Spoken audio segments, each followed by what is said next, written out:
ILACast, o podcast do Instituto Líderes do Amanhã. Porque ideias e somente ideias podem iluminar a escuridão.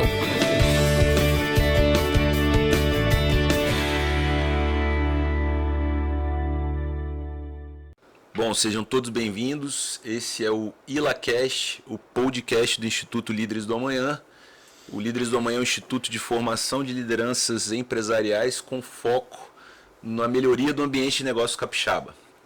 Eu sou Luiz Henrique Stanger, atualmente sirvo como associado alumni no Instituto, que eu entrei em 2018, formei em 2020, e estou com dois convidados muito bacanas aqui, uma colega de instituto.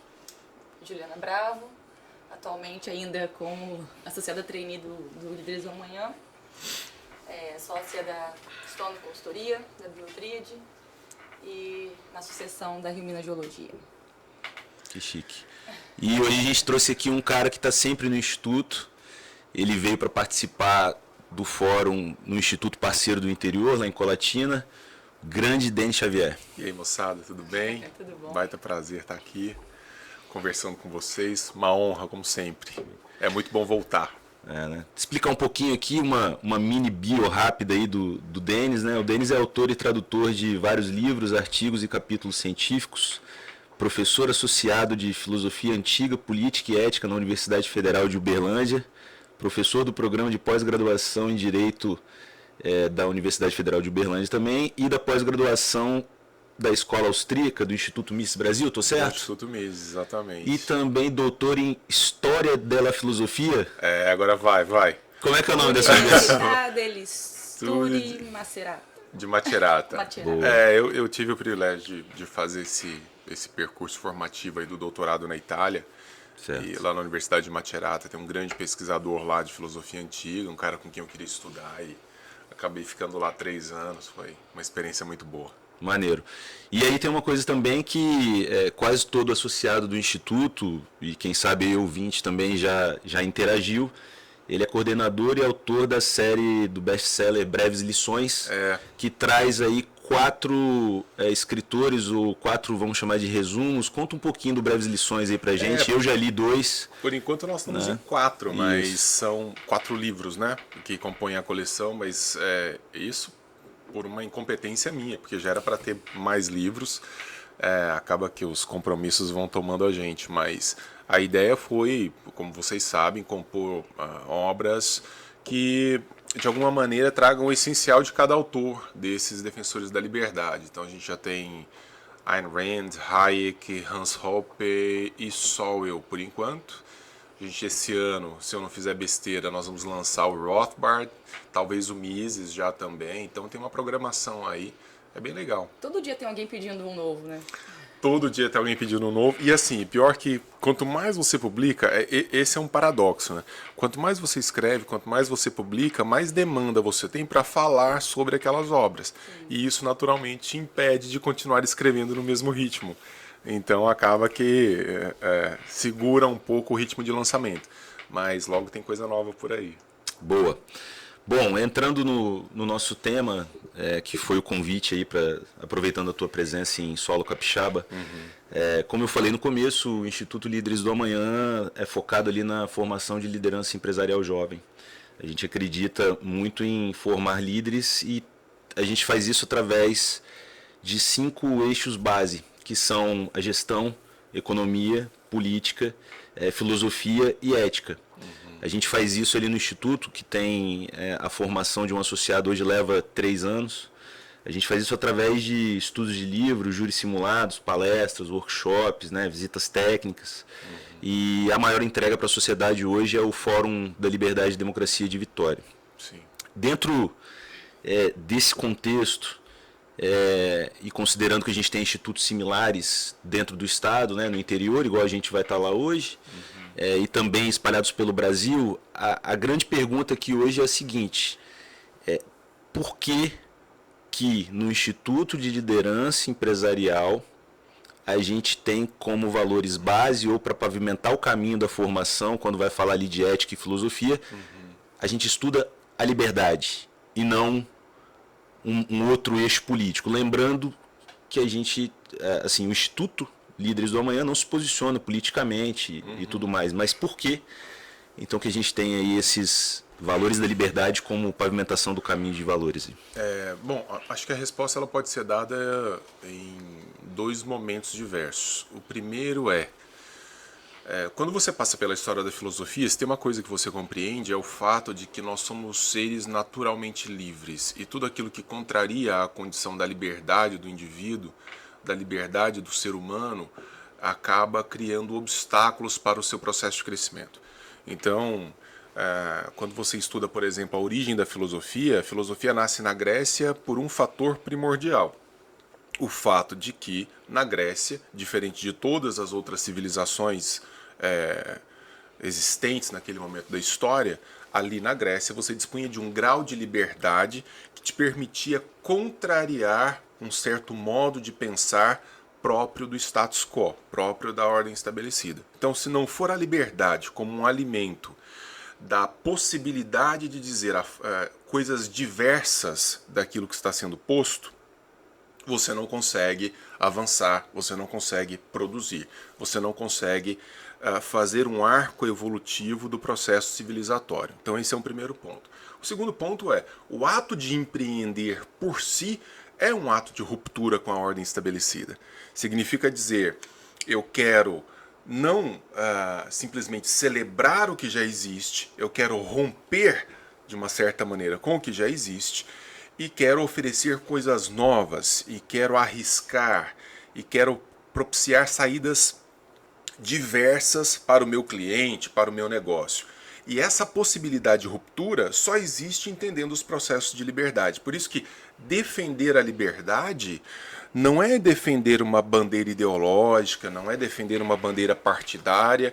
É, de um lado, defender algo que é próprio da condição humana e, por via de consequência, por outro lado, defender a possibilidade de um arco civilizatório que passa pelo processo do empreendimento. E é legal você falar isso, porque certa vez eu ouvi que quem empreende a vida em alguma coisa. Sim. E aí, obviamente, ele só vai conseguir empreender a vida se ele for livre. Exatamente. Exatamente. Quer dizer, Você vai sair ali do que está traçado, né? Vale lembrar até que no passado quem nascia ferreiro morria ferreiro. Sim. Foi só através do empreendedorismo que o cara conseguiu sair de uma casta para outra. Do capitalismo, né? Exatamente. Sim. Se você não tiver esse terreno fértil da mobilidade, da ideia de romper com a ordem estabelecida, da ideia de ruptura, de machucar um tecido para avançar naquele processo, simplesmente não tem empreendimento. Não há empreendimento. Agora, é interessante quando eu vejo empreendedores, ou supostos empreendedores, que são parceiros de instrumentos estatais que impedem essas rupturas. Isso é que eu não consigo compreender. A gente vai chegar lá, inclusive. Que são supostos empreendedores que celebram amarras estatais, celebram amarras políticas para o processo de ruptura.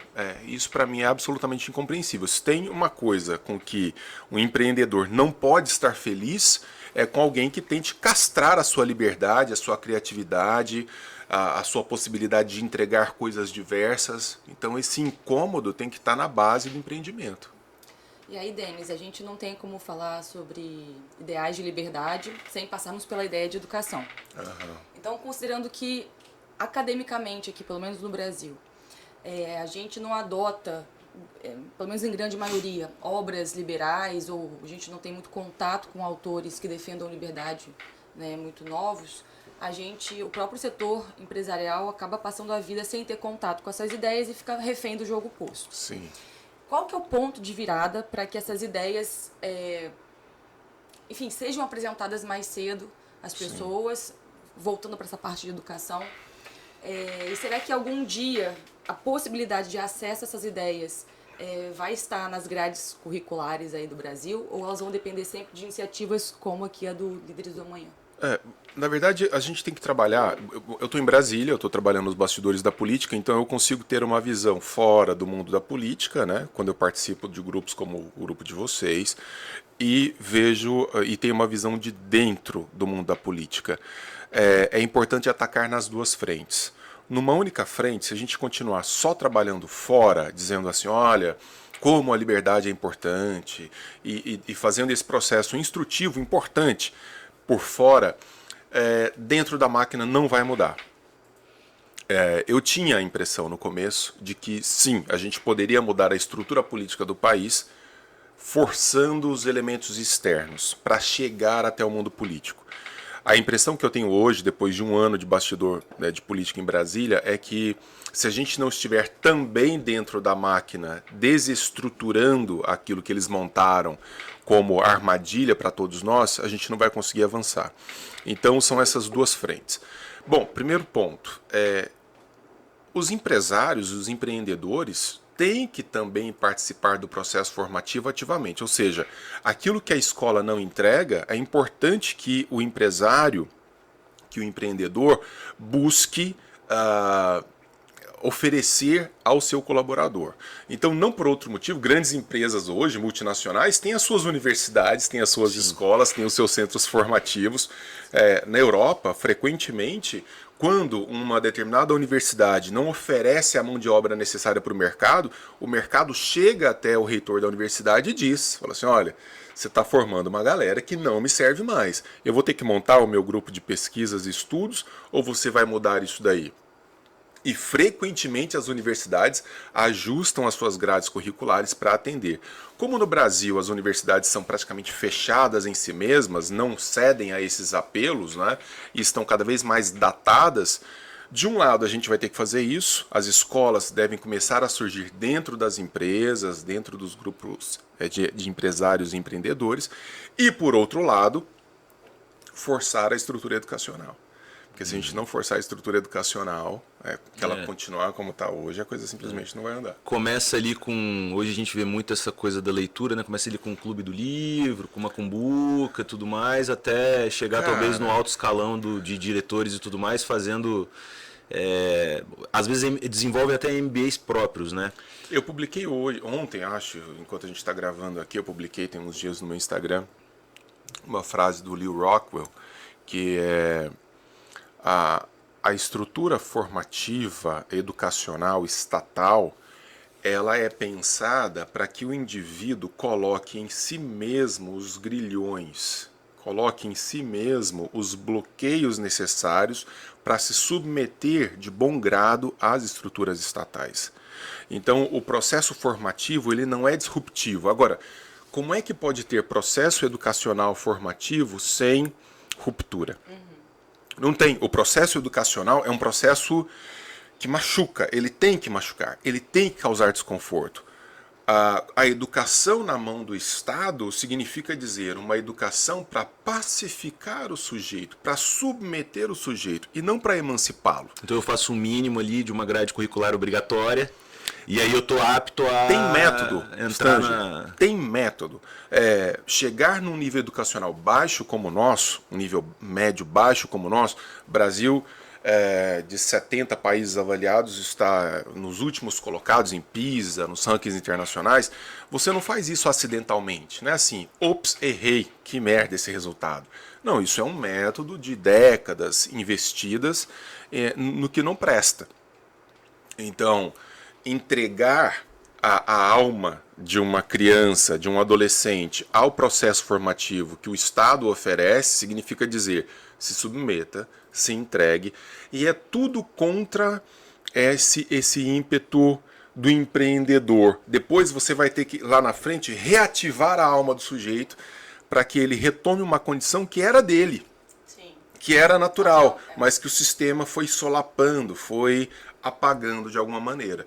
Então, por isso que eu estou dizendo, a gente tem que ir por fora para recuperar isso. O ciclo de formação de vocês, por exemplo, é um modelo disso, né? Vocês são um benchmark nesse sentido. E, por outro lado, bater dentro da máquina, que a máquina é uma moedora de gente.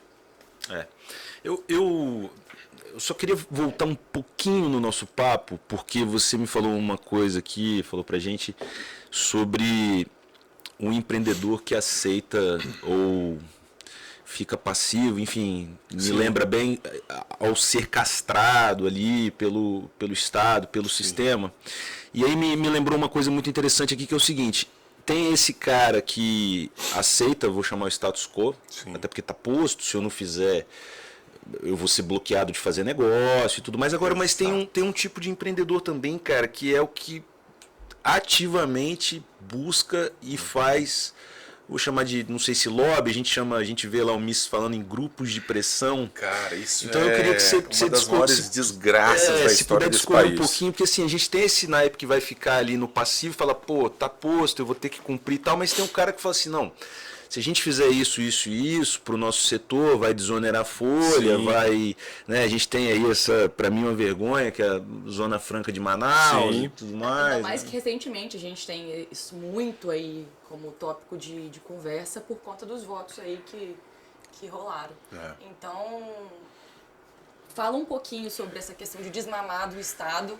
Você sabe que esse é um grande debate entre os liberais, né? Isso. Tem certos liberais que vão dizer assim, e liberais conhecidos no Brasil, que vão dizer assim, olha, se a Ju consegue, no setor dela, vamos dizer, escapar de certas amarras estatais, o que significa dizer, se ela consegue lobby suficiente para deixar de pagar uma alíquota de 10 e pagar uma de 1, então a gente tem que apoiar isso. A gente tem que apoiar isso. O problema é que no Brasil, os gastos públicos só aumentam, o que significa dizer que não é que você está se livrando, você está repassando o gasto para um outro que não tem o lobby político que você tem. Então você vai criando uma teia complexa que não é de liberação do empreendedor em relação à máquina estatal, é de transferência de peso. Quem consegue fazer lobby para quem não tem voz, vamos falar tem assim. Força política. São as famosas bancadas. Exatamente. É a bancada da bala, a bancada do gado, a bancada da Bíblia, a bancada do agro e tudo mais. Né? E é isso que rola. Bom, e aqui também não estou falando, enfim... Não. Não estou pesando, só para deixar claro, não estou pesando para nenhuma, mas é o grupo de pressão feito dessa maneira. Exatamente. Quem Agora, consegue... os liberais de verdade, eles deveriam causar desconforto a essa gente que faz lobby dessa natureza, à custa vamos dizer, de uma estrutura estatal, estatizante, completamente viciada. Então, se nós estivéssemos falando assim, pô, o Stanger era torturado 4 horas, o Denis era torturado 4 horas. Ele conseguiu menos 2 horas de tortura para ele, e as horas de tortura do Denis não aumentaram por conta disso. Beleza. Não, é que quando você passa para 2 horas, eu passo para 6. Esse é o grande problema. O Milton Friedman fala que um dos piores problemas do capitalismo são muitos empresários. Acho que tem até um vídeo dele na Casa Branca, eu acho. Ele mandou acho que dentro da Casa Branca. Tinha um punhado de empresários, ele falou assim, vocês são os culpados. Bunch of socialists. Vocês são os culpados, cara. Porque no fim, quando o governo entra com subsídio, com uma alíquota diferente, você vai falar, pô, que coisa maravilhosa. Mas é nessa hora que você dizer, eu não quero isso, eu quero para todo mundo, eu quero competir. Mas muitos empresários odeiam competição. E daí acabam adotando práticas próprias do Estado. Faz pra desmamar? Olha, se você não tiver uma consciência clara do processo, se você não tiver uma racionalidade própria de compreensão do processo, não desmama.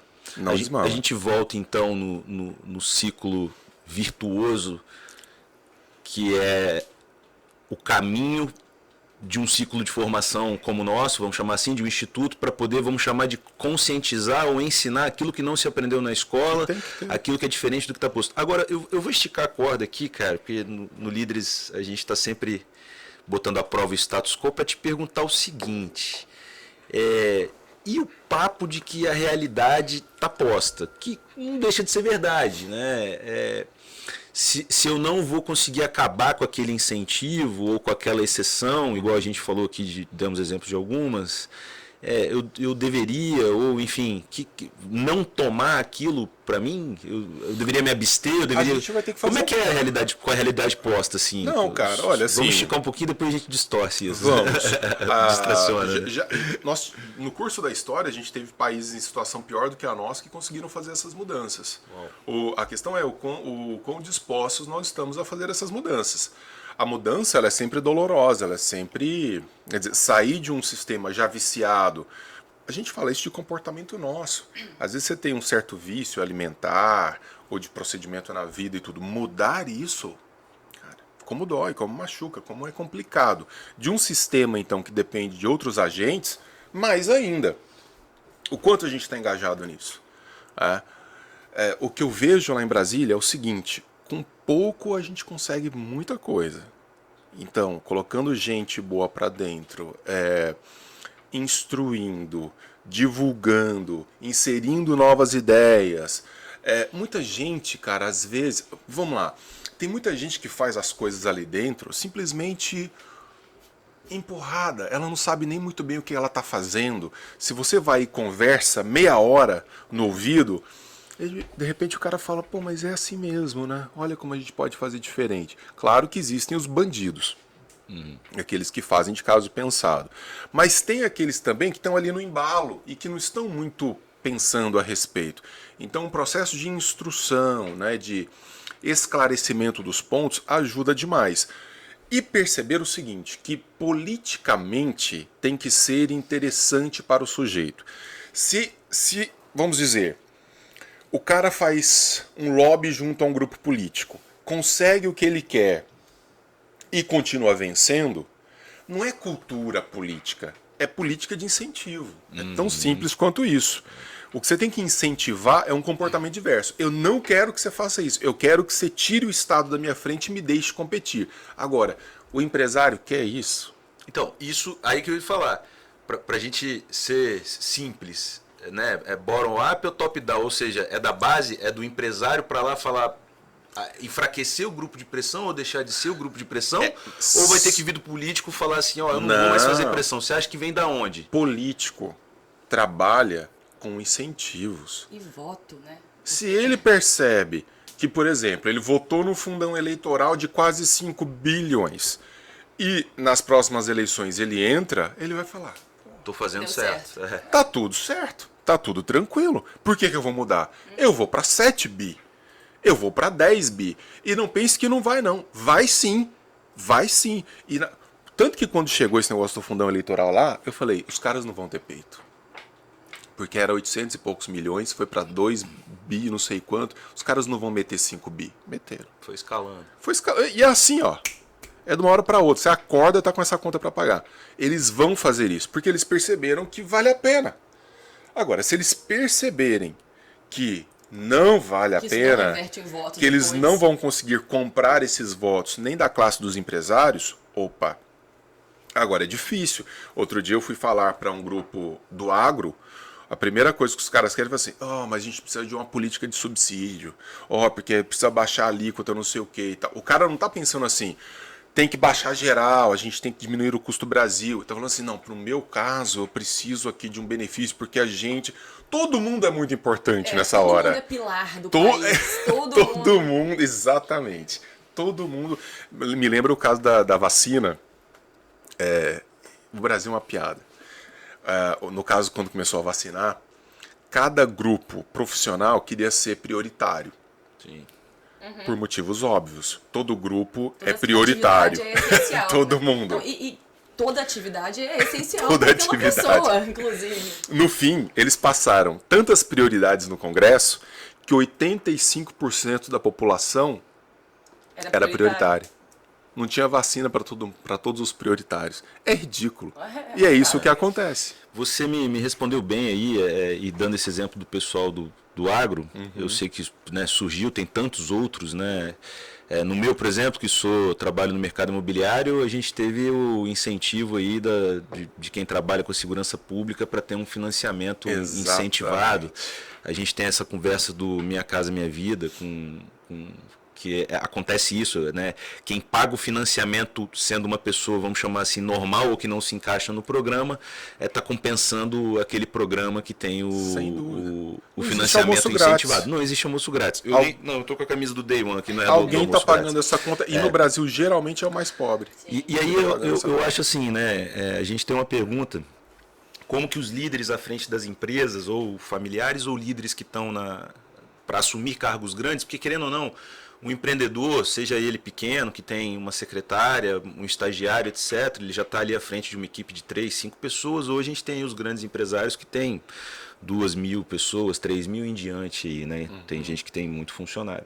Como é que eles vão impactar a sociedade, seja desse jeito aliviando o grupo de pressão ou deixando de ser, ou então passando o recado ou o mindset ou ideais da liberdade para as camadas de baixo da empresa ali. Como é que você acha que vai acontecer esse impacto na sociedade com os valores da liberdade? Cara, sem bala de prata, se não tiver processo formativo, se não tiver uma escola, se não tiver palestra, se não tiver literatura, se não tiver videozinho de YouTube, se não tiver um processo de esclarecimento, como eu disse, o que acontece na maioria das vezes, e eu digo isso de cadeira, é ignorância. É um processo de... As teses da liberdade, elas não são intuitivas. Essa é a grande questão. Elas não são intuitivas, elas não chegam de imediato. Por isso que é tão difícil ser um guerreiro da liberdade. As ideias da liberdade não são pragmáticas. Cara, elas... Ela precisa ser... Elas exigem um pouco de racionalidade, na verdade. Você precisa entender... Você precisa ir para a página 2. Né? As teses coletivistas, as teses intervencionistas, elas são muito mais facilmente... você apreende muito mais rapidamente, porque elas são intuitivas. Diz assim, pô, eu tenho um negócio. Se eu chego no político e digo, reduz a minha alíquota... Vou ganhar mais. Vou ganhar mais, tá tudo certo. Só que, por que então toda a classe não se une para pressionar a máquina um corte universal? Um corte universal. Não, os caras ficam assim, eu sou produtor de chinelo, aí vai lá o produtor de chinelo. Eu sou produtor de vinho, aí vai lá o produtor de vinho e tudo. Cara, mas por que vocês não se unem e não pressionam a máquina para esse corte linear que vai colocar todo mundo competindo? Até porque tá todo mundo produzindo, né? E tá todo mundo no mesmo barco. Tá todo mundo no mesmo barco. Porque quando você consegue um benefício para o seu grupo, você está pesando sobre outro grupo que seria consumidor do seu produto. Então você acaba não criando uma cadeia virtuosa, mas completamente viciada, que não faz você catapultar o negócio. Agora, quando você baixa tudo, você cria um ambiente de investimento, de negócio muito propício. E se não for um processo de absorção evidente desse conhecimento, isso não vai acontecer, não. Acaba que me lembra a revolta de Atlas, né, da Ayn Rand. Sim. Quando o pessoal fala ali que você vai gastar mais tempo pensando no lobby, pensando em como, vou chamar de burlar, como dar a volta, como fazer ser mais barato para mim e tal, do que com a produtividade, do que com a criatividade, claro, do que pensando em como melhorar para o seu cliente e tudo mais, né? Você fica ali tentando entender aquele labirinto a Zona Franca de Manaus é uma desgraça tão absoluta, porque toda a classe produtiva do Brasil toma aquilo como exemplo do que é para si. Sim. Em vez de colocar tudo uníssono, né, monolítico, uma estrutura que joga tudo lá para baixo, não. Aí fala assim, não, eu sou produtor de não sei o quê. Por que eu não estou naquele regime tributário? Aí fica todo mundo usando aquilo como exemplo. Cara, vira uma teia ridícula. É ridículo. Na verdade, tinha que juntar todo mundo e falar assim, acaba com aquilo lá. Mas é o contrário. Aquilo é o que todo mundo quer ter no quintal de casa, né? Aí fica de pedacinho em pedacinho. Se você tivesse um custo do Brasil que está reduzindo em termos lineares, bom, o custo do Estado diminui, ok, faz sentido. Então a gente mexer com grupos. Como isso não acontece, não vai acontecer... Denis, voltando um pouco em questão de educação e tudo aquilo que a gente conversou, você enxerga alguma relação entre países que, de certa forma, expõem as pessoas mais cedo a ideias de liberdade? Seja na escola, vou dar exemplo nos Estados Unidos, que tem aí o Revolta de Atlas como um dos livros mais lidos e tudo mais. Você vê alguma relação entre países que expõe às pessoas essas ideias muito novas, com prosperidade do país como um todo? Sim, existe uma relação evidente nesse sentido.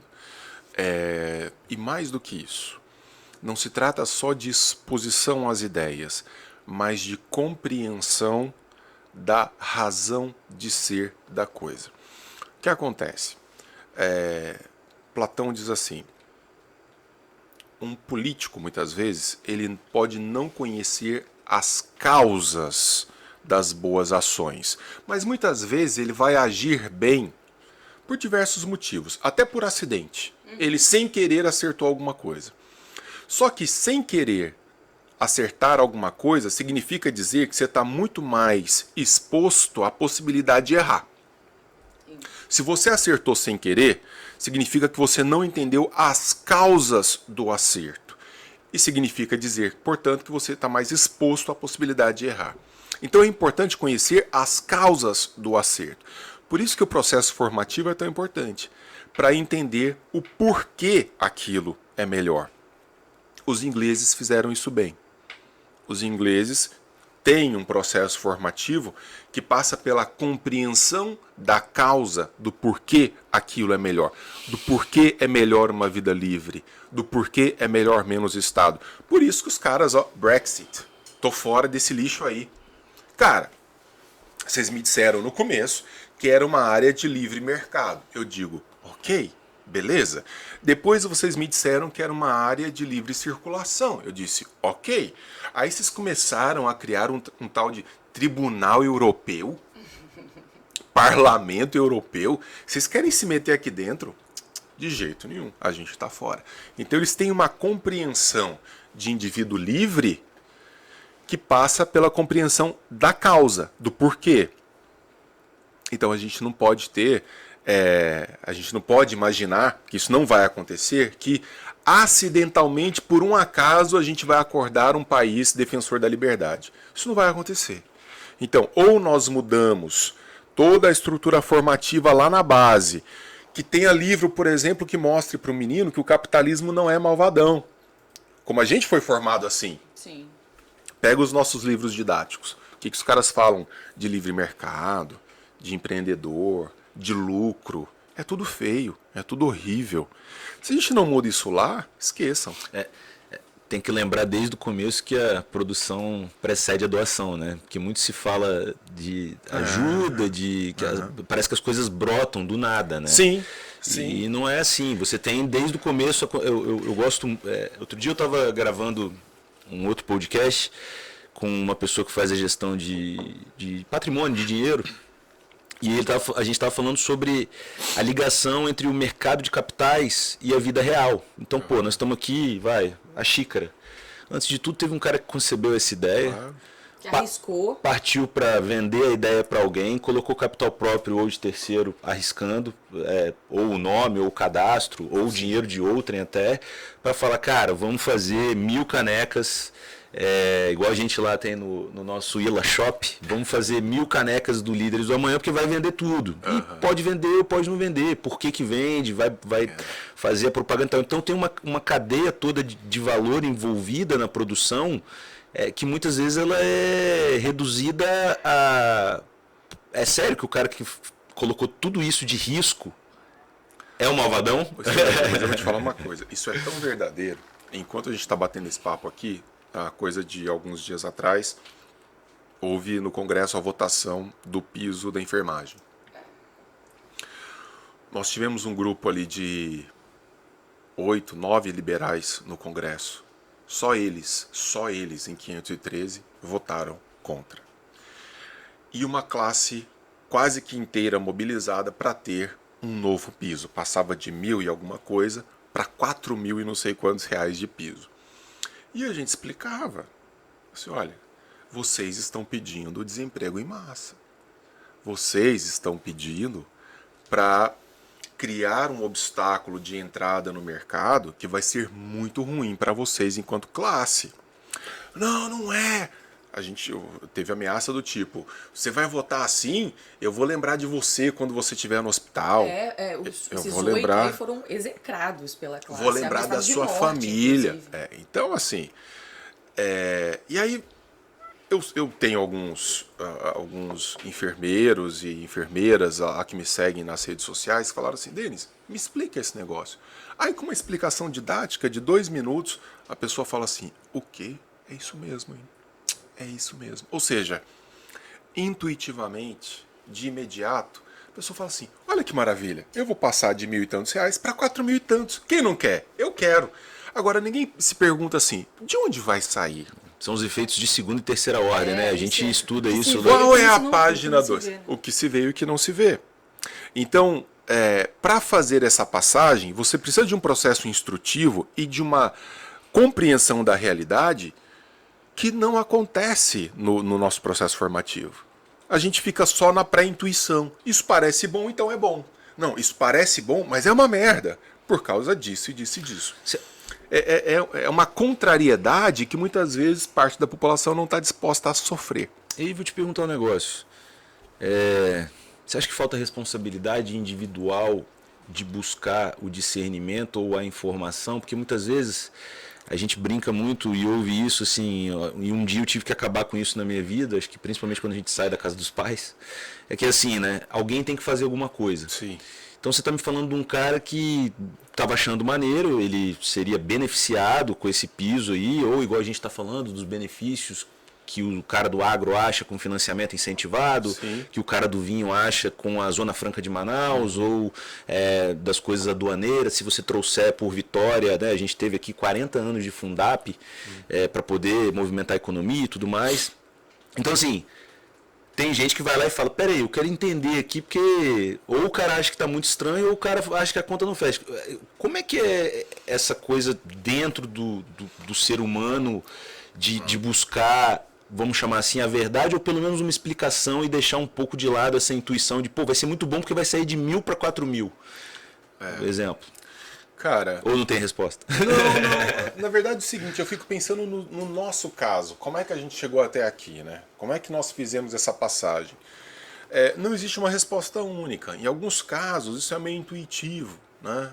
A pessoa começa a... Mas isso é muito raro.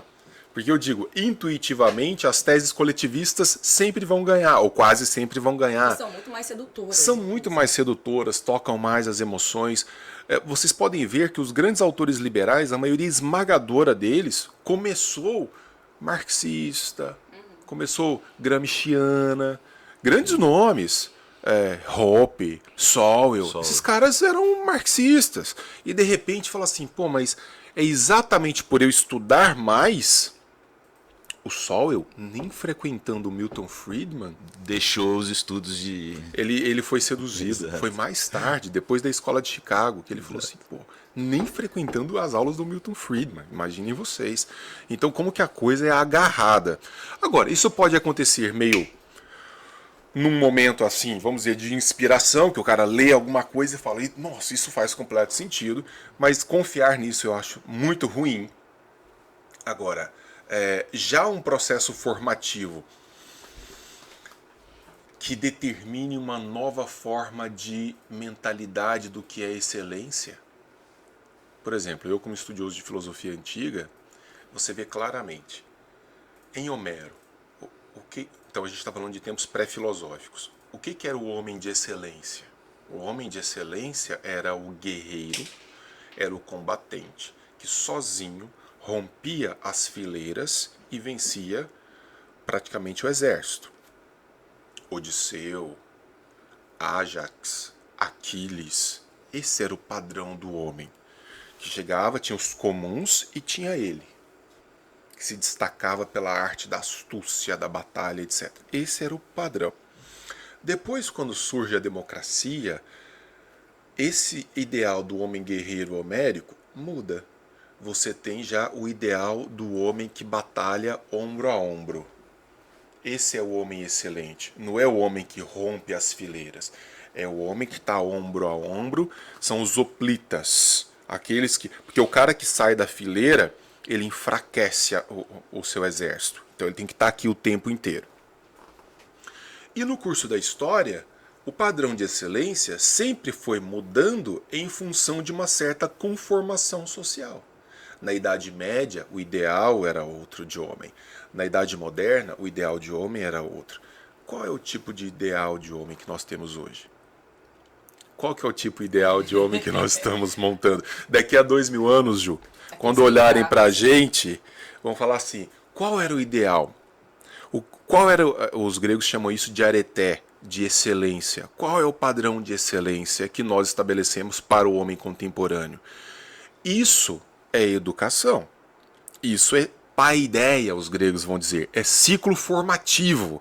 Então, se nós estabelecermos como padrão de areté, como padrão de excelência, a mediocridade, a dor, o homem que vive de favor, o homem que vive dos sentimentos e das emoções, tudo dói, tudo machuca. O Dalrymple fala, né, que nós estamos vivendo uma época de sentimentalismo que impede o pensamento das pessoas.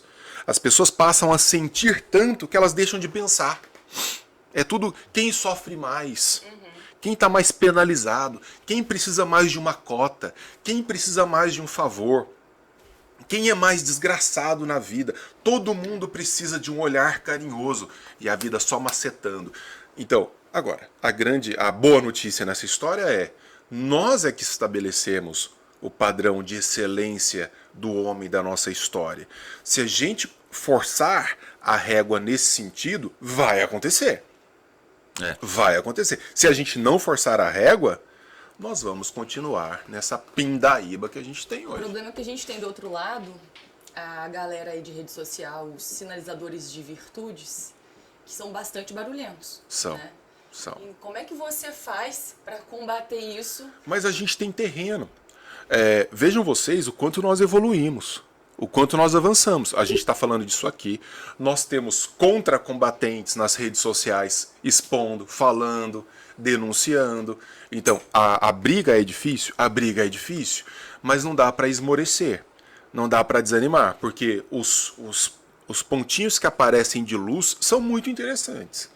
Então, vocês existem, o trabalho que eu faço existe, o trabalho que tantos outros estão fazendo é um trabalho que repercute. Então, vai demorar? Vai demorar, mas está acontecendo. Mas já está melhor, né? Pô, tá melhor. É porque cara, a gente não existia. Exatamente. Eu falo enquanto gente que pensa como nós pensamos, a gente não existia há 15 anos, 20 anos. E o legal, interessante você falar ali nessa última fala sobre padrão, elevar e tudo mais. A gente no Instituto tem os nossos valores, tem os eixos de formação. E a gente fala assim, o Instituto ele conta hoje com o staff aqui, está aqui presente com a gente, as incríveis 2 secretárias executivas, para fazer ali toda a parte do back-office, né? Só que a gente tem as diretorias e seus comitês. Então, a gente fala o seguinte, o Instituto ele é de associados para associados. Faz parte da formação fazer acontecer um Instituto, seus eventos e tudo mais que a gente tem no dia a dia. E quando você fala de subir o padrão, muitas vezes a gente se vê ali dentro desafiado a entregar mais, seja na escrita, seja para a gente ter um ranking de engajamento, né? Seja nos nossos eventos. E eu acho muito interessante e vejo assim como um verdadeiro oásis em meio a tanta mediocridade.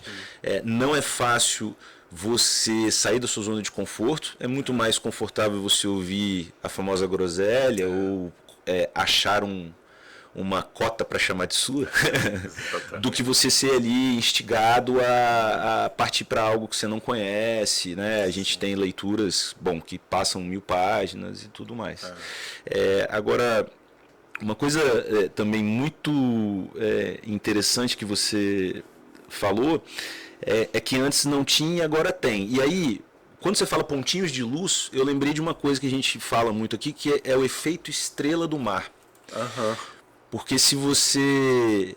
a gente fala até que a nossa marca ali, a logo, né? Ela lembra um pouco isso aí para alguns líderes aí, quando a gente fez autonomia das pontas. Exatamente. E aí quando você então tem um pedaço destacado da estrela do mar, cresce outro ali na estrela e aquele pedacinho vira uma estrela. Então a gente vê já aqui no Espírito Santo, né? Mas você tem uma visão até maior aí a nível Brasil, porque você anda em muitos institutos, eventos. A gente vê que associados egressos ingressam em outros institutos, funcionários de mantenedoras levam atividades que a gente tem no Líderes para dentro das empresas e ver que isso daí vai espalhando ali para a ponta, né? E aí, se você quiser dar a tua visão até um pouco a nível Brasil do que você tem visto, eu acho legal. Tá? E eu queria ouvir isso aí, o que você tem visto nas suas andanças. Eu queria falar uma coisa sobre isso. E isso tem me preocupado um pouquinho. Esse é um ponto para mim de preocupação. Cara, grupos de formação, institutos, grupos de pesquisa, beleza. Só que a gente não pode imaginar que essa mudança vai acontecer sem um investimento forte de quem já está nessa batalha. O que eu quero dizer com isso? Outro dia eu estava vendo um número que me assustou assim pela força, e que vai só ilustrar o que eu estou falando. A Universidade de São Paulo, a maior universidade do Brasil, ela tem um orçamento público lá de milhões e milhões de reais. Ela funciona fundamentalmente por orçamento público. Pouquíssimo dinheiro privado entra na universidade brasileira, de modo geral. Elas são muito arredias a investimento privado, exatamente porque isso traz necessidade de um trabalho que as universidades não estão dispostas a fazer. No mesmo ano, salvo engano, eu olhei isso em 2019, 2020, no mesmo ano, a Universidade de Harvard recebeu em doação o equivalente ao orçamento inteiro da USP naquele ano. Em doação. O cara que sai de Harvard, ele fala assim: eu acredito em Harvard, eu acredito na escola, eu acredito na causa. Então ele sai, ele ganha dinheiro, ele faz grana, ele mete dinheiro voluntariamente. Você entra no site de Harvard, já tem lá um negócio piscando assim, doe aqui. Então o cara já vai. Eu vi o aplicativo de Harvard, tem lá uma bandeirinha. E aí eu vou fazer só para você concluir teu raciocínio. O Líderes do Amanhã tem um fundo de endowment, que já tem um valor expressivo, que é justamente para a perenidade do Instituto, independente talvez um dia de quem vai ser mantenedor, patrocinador ou até da mensalidade dos associados. Isso aí é uma coisa incrível. Eu hoje, sendo egresso, dou tempo e dinheiro, porque justamente já me retornou na minha vida pessoal. Mas continua o teu raciocínio. Só queria falar do fundo de endowment, que a diretoria vai gostar dessa parte. Mas é isso, assim. Então, por exemplo, veja, tem gente no movimento que não tem grana. Tem gente no movimento que não é dono de empresa. É um cara, às vezes, que estudou, que pesquisou muito e não tem grana para se manter. É fundamental que esteja de olho nessa galera que vai escrever, que vai fazer podcast, que vai fazer produção cultural, porque os progressistas estão botando dinheiro. Meu irmão, rios, porque eles entendem a guerra. Outro dia tem um partido político aí, chamado Partido dos Trabalhadores, que ele começou a ver nas redes sociais um movimento do tipo: cristão não pode ser de esquerda. E não pode ser mesmo, mas tudo bem, vamos lá. Cristão não pode ser de esquerda, porque evangélico não pode ser de esquerda, não sei o quê. O PT falou assim: o quê? Deixa eu mostrar que pode. Eles começaram a desenhar um podcast do partido para falar especificamente com esse grupo. Eles já estavam quase recusando dinheiro, tanto dinheiro, não só dinheiro público não, dinheiro de gente da causa deles colocando. Então, não adianta esse negócio assim, não, nós somos maravilhosos e não sei o que, como nós somos lindos. É um falando para 30 falando para um, grupinho fechado, falando entre si. A gente tem que furar a bolha. E para furar a bolha, a gente vai ter que fazer investimento, não só de tempo, mas de dinheiro, numa galera que está lá na ponta, distante do nosso horizonte, mas que está compartilhando visão com a gente. Ontem eu cheguei em Brasília, peguei um Uber, comecei a conversar com um cara, e eu falei para ele do trabalho que eu faço. Ele falou assim: Uber. Ele falou assim: cara, eu amo livre mercado, eu odeio o Estado. E começou a falar não sei o quê. Eu falei: e como é que você chega? Não, porque eu escuto uma rádio tal que os caras falam isso, não sei o quê. Então a gente precisa ocupar esses espaços, cara. A gente tem que estar na rádio, a gente tem que estar na TV, a gente tem que estar no cinema, a gente tem que estar no teatro, porque os caras estão. Então é uma batalha cultural também. Não adianta só esse purismo, muitas vezes nosso, de falar assim, falar pra gente já convertida o tempo inteiro, Porque isso não vai mudar o quadro. A gente tem que realmente colocar grana no negócio. E não só. E aí, assim, ainda nessa esteira, uma pergunta, enfim, quase que retórica, mas eu queria escutar a sua opinião. A liberdade vai melhorar a vida daqueles que são analfabetos funcionais ou que não têm expectativa de médio e longo prazo? E como levar isso até essas pessoas menos interessadas? Aquelas que não só não têm contato, não sabem nem que essas ideias existem, mas que não têm interesse em política, que não têm interesse... Que é a maioria esmagadora das pessoas, né? Olha, outro dia eu estava... Nesse período que eu fiz doutorado na Itália, é muito interessante ver como que o clero utilizava estruturas diversas de comunicação para chegar às pessoas não letradas, ao analfabeto funcional. É muito comum nas igrejas medievais em especial, você ver pinturas na parede que representam histórias que para a igreja era importante ou é importante. Os grandes pregadores da igreja trabalhavam com metáforas.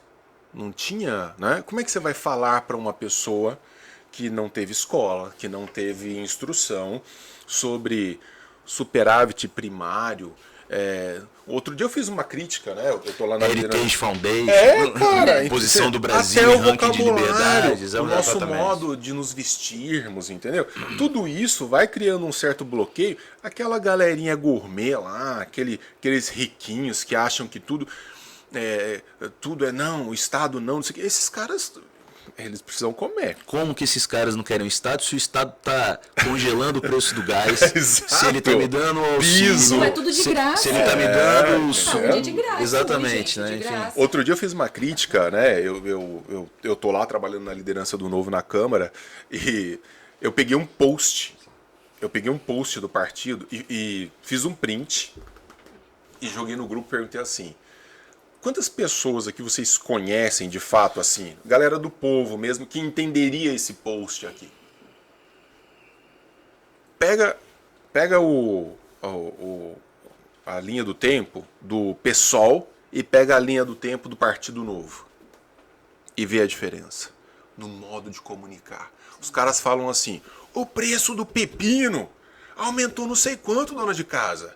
Olha isso aí, que a gente precisa de Estado regulamentando, não sei o quê. E nós estamos falando lá porque os fundos, não sei o quê, da bolsa e não sei o que. Cara, velho, eu tô preocupado com o seguinte: e o gás? E a gasolina? Então, formas de comunicar. Quem faz isso bem é o Romeu Zema, né? Romeu Zema fala assim: gente, sabe a vaca? Que jeitão mineiro, né? Sabe a vaca? O carrapato ficou maior do que a vaca. Quem não entende essa metáfora? Então, estudar é muito importante, mas comunicar é tão importante quanto. Se a gente não desenvolver formas de comunicação para o homem comum, para o homem da ponta, para aquele que está lá sustentando a sua família.